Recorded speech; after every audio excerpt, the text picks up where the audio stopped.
Hello students, आज हम लोग करने जा रहे हैं ऑप्टिक्स। इस चैप्टर में आपको बेसिक फॉर्मूले पर ज़्यादा फोकस करना है, क्योंकि अगर आप बेसिक फॉर्मूले को स्ट्रेंथन करके रखेंगे तो जो आगे क्वेश्चंस, जो नए क्वेश्चंस आएंगे उन्हें आप आसानी से सॉल्व कर सकते हैं उन्हें लगाकर।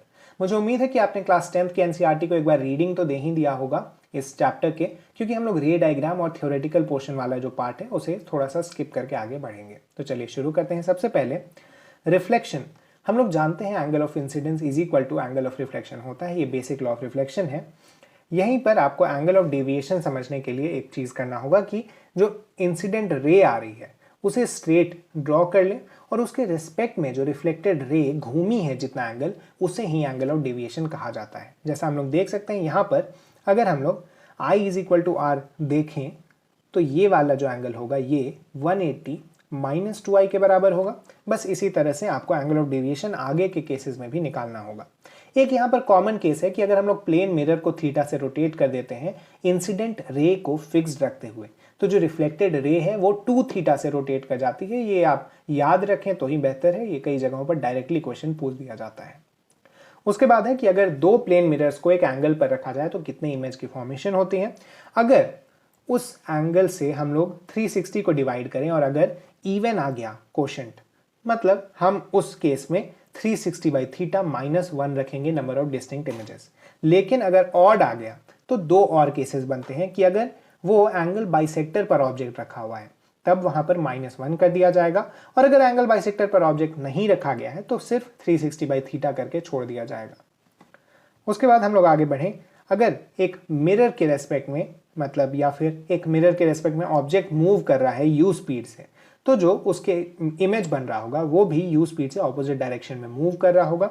लेकिन अगर ऑब्जेक्ट को फिक्स रख के मिरर को मूव करा दिया जाए u से, तो उसका जो ऑब्जेक्ट होगा, जो इमेज होगी, वो 2u से मूव करेगा। इसको आप आसानी से समझ सकते हैं अगर आप थोड़ा सा इसमें कैलकुलेशन करेंगे। कैलकुलेशन की भी जरूरत नहीं, आप विजुअलाइज करने की कोशिश करिए कि कैसे ये चीज होता है, तो आपको दिख जाएगा। उसके बाद है स्फेरिकल मिरर्स। इसके रे डायग्राम्स जैसा मैंने आपको बताया 10th की एनसीईआरटी में दिए हुए हैं, आप उन्हें एक बार देख लें। आपको पता होना चाहिए कि कहां पर ऑब्जेक्ट रखने से किधर इमेज बनती है। उसका साइन कन्वेंशन हम लोग बात करते हैं। ये जो प्रिंसिपल एक्सिस है इसके ऊपर पॉजिटिव, इसके नीचे नेगेटिव, और इंसिडेंट रे जिस डायरेक्शन में जा रही है उस डायरेक्शन को पॉजिटिव लिया जाता है और उसके ऑपोजिट डायरेक्शन को नेगेटिव लिया जाता है। सभी जो डिस्टेंसेस हैं वो पोल से मेजर किए जाते हैं। पोल ये बीच वाला पॉइंट, इसके रेस्पेक्ट में जैसा हम लोग देख सकते हैं, अगर इंसिडेंट रे ऐसे आ रही है तो ये डिस्टेंस जो कि ऑब्जेक्ट का होता है, कई बार ये डिस्टेंस नेगेटिव और ये वाला डिस्टेंस पॉजिटिव हो जाएगा। इसे ही हम लोग अप्लाई करते हुए आगे जो हम मिरर फॉर्मूला देख रहे हैं उसमें लगाएंगे। मिरर फॉर्मूला होता है 1/v plus 1/u is equal to 1/f। इसका डेरिवेशन इंपॉर्टेंट नहीं है, अभी के लिए आप बस फॉर्मूला याद रखें। इसमें v है डिस्टेंस ऑफ इमेज, u है डिस्टेंस ऑफ ऑब्जेक्ट और f है फोकल लेंथ। फोकल लेंथ देखा जाता है कि अगर हम पास के रेज को देखें, अगर हम स्पेसिफिक केसेस को देखें तो f r/2 के बराबर ही आता है ज्यादातर केसेस में। उसके बाद है मैग्निफिकेशन। मिरर फॉर्मूला से अगर हम लोग निकालें तो h'/h मतलब height of image by height of object करके, तो इसका लेंथ, इसका मैग्निफिकेशन आता है -v/u के बराबर। जैसा हमने ऊपर देखा था वेलोसिटी के लिए, उससे थोड़ा अलग, थोड़ा अजीब टाइप का फॉर्मूला आप कह सकते हैं आता है जब हम लोग इसकी वेलोसिटी को कंपेयर करते हैं इमेज और ऑब्जेक्ट के स्फेरिकल मिरर्स के केसेस में। तो आप यहाँ पर ये फॉर्मूला याद रख सकते हैं। dv/dt is equal to -v²/u² du/dt। u यहाँ पे डिस्टेंस ऑफ ऑब्जेक्ट है तो ये du/dt वेलोसिटी ऑफ ऑब्जेक्ट हो जाएगा, और dv/dt यहाँ पर वेलोसिटी ऑफ इमेज हो जाएगी। इसको इक्वेट आप करेंगे तो -v²/u² के बराबर आएगा। अगला हम लोग आते हैं रिफ्रैक्शन पे। तो आपको पता है रिफ्रैक्टिव इंडेक्स का मतलब होता है speed of light in vacuum by speed of light in medium. ये 1 से बड़ा ही होता है जनरली, और यहाँ पर स्नेल्स लॉ एक बेसिक लॉ है रिफ्रैक्शन का जिसको आपको समझना चाहिए अच्छे से। μ1 sin i is equal to μ2 sin r। μ1 यहाँ पे वो मीडियम है जहाँ से लाइट आ रहा है, और μ2 वो मीडियम है जहाँ को लाइट जा रहा है। i यहाँ एंगल ऑफ इंसिडेंस है और r यहाँ एंगल ऑफ रिफ्रैक्शन है। ये आपको याद रखना है कि जिस रिफ्रैक्टिव इंडेक्स के साथ हम मल्टीप्लाई कर रहे हैं उसी की तरफ जो एंगल बना होगा उसे मल्टीप्लाई करना है। इसी को आप आगे भी एक्सटेंड कर सकते हैं। मान लीजिए कई सारे मीडियम्स हैं तो वहाँ पर आप μ1 sin 1 is equal to μ2 sin 2 is equal to μ2 sin 3 करके आप आगे की तरफ भी अगर मल्टीपल ग्लास स्लैब्स आपको दिए गए हों तो आप कर सकते हैं।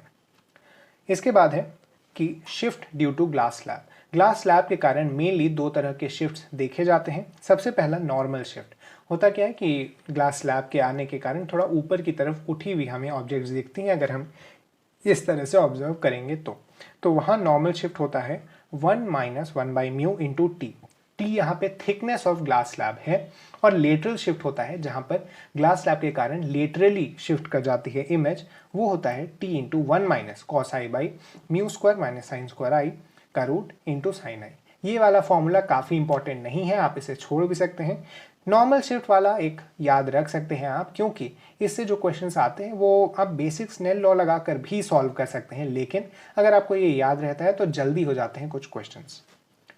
अगला है टोटल इंटरनल रिफ्लेक्शन। ये एक स्पेशल केस है। होता क्या है कि जब डेंसर से रेयरर मीडियम जाती है लाइट तो वो अवे फ्रॉम नॉर्मल शिफ्ट करने लगती है। इस शिफ्ट के कारण क्या होता है कि एक पॉइंट ऐसा आता है जहाँ पर वो सिर्फ छूते हुए निकल जाती है, मतलब एंगल ऑफ रिफ्रैक्शन वहाँ 90 डिग्री हो जाता है, और उसके आगे जाते हैं वहाँ पर अंदर की तरफ रिफ्लेक्शन हो जाता है, मतलब इंटरनल रिफ्लेक्शन हो जाता है इसी प्रोसेस के दौरान। आपको अगर इस एक्सट्रीम पोजीशन का पता लगाना है तो आप आसानी से स्नेल्स लॉ में इसे डालिए। μ1 sin i is equal to μ2 sin 90 sin 91 होता है, तो यहाँ से हमें sin i की वैल्यू आसानी से μ2/μ1 मिल जाएगी। उसके बाद अगला है कि अगर एक कर्व्ड सरफेस है तो उसके थ्रू जो रिफ्रैक्शन होती है वो किस तरह से होती है। तो ये है μ2/v minus μ1/u is equal to μ2 minus μ1/r। इस तरह से आप कर्व्ड सरफेस अगर ले लें जहाँ से लाइट आ रही है वो μ1, जहाँ को लाइट जाएगी वो μ2, तो इस तरह से v इमेज डिस्टेंस है, u ऑब्जेक्ट डिस्टेंस है, ये जो नॉर्मल नोटेशंस हम लोग यूज़ करते हैं, r उस कर्व्ड सरफेस की कर्वेचर है। तो इस तरह से आप आसानी से निकाल सकते हैं किसी भी कर्व्ड सरफेस के थ्रू अगर रिफ्रैक्शन होता है तो। यहाँ पर मैग्निफिकेशन होता है v/μ2 बाई u/μ1। इसे भी आप याद रख सकते हैं क्योंकि इससे फर्दर फॉर्मूले हमें डिराइव करने में हेल्प मिलती है। आगे हम लोग देखें, अगर एक थिन लेंस है तो थिन लेंस के लिए भी रे डायग्राम आपने एनसीईआरटी में देखा होगा। थिन लेंस के लिए जो फॉर्मूला होता है वो होता है 1/v minus 1/u is equal to μ2/μ1 minus 1 into 1/r1 minus 1/r2। इसे लेंस मेकर्स फॉर्मूला कहते हैं। ये हमें फाइंड करने में हेल्प करता है। मान लीजिए अगर इस तरफ का r1 है और इस तरफ का r2 है तो हमें यहाँ पर फाइंड करने में हेल्प करता है ये। और अगर हमें फोकल लेंथ पता है उसका तो फोकल लेंथ के थ्रू हम लोग ये लेंस फॉर्मूला लगाकर 1/v माइनस 1/u को 1/f से इक्वेट कर सकते हैं। अगला है पावर। तो पावर होता है 1/f के बराबर मिरर्स में और माइनस 1/f के बराबर लेंस में। पावर क्या होता है कि ये रिप्रेजेंट करता है कितना ज़्यादा लाइट को टिल्ट कर सकती है, लाइट को डेविएट कर सकती है वो लेंस। मैग्निफिकेशन लेंस फॉर्मूला के थ्रू जो आता था वो m is equal to v/u आता है। जैसा आप देख सकते हैं यहाँ पर एक नेगेटिव साइन आ गया है और यहाँ से नेगेटिव साइन हट गया है अगर हम लोग मिरर्स फॉर्मूला से कंपेयर करना चाहें तो।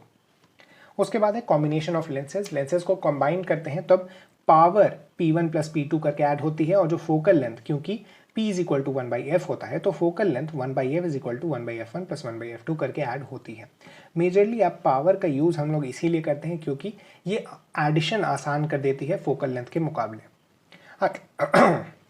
आगे हम लोग देखें प्रिज्म में। तो प्रिज्म के भी सभी क्वेश्चंस आप स्नेल्स लॉ के थ्रू स्नेल्स लॉ का यूज़ करते हुए बना सकते हैं, लेकिन कुछ प्रॉपर्टीज़ हैं जिन्हें आप याद कर लें तो बेहतर होगा।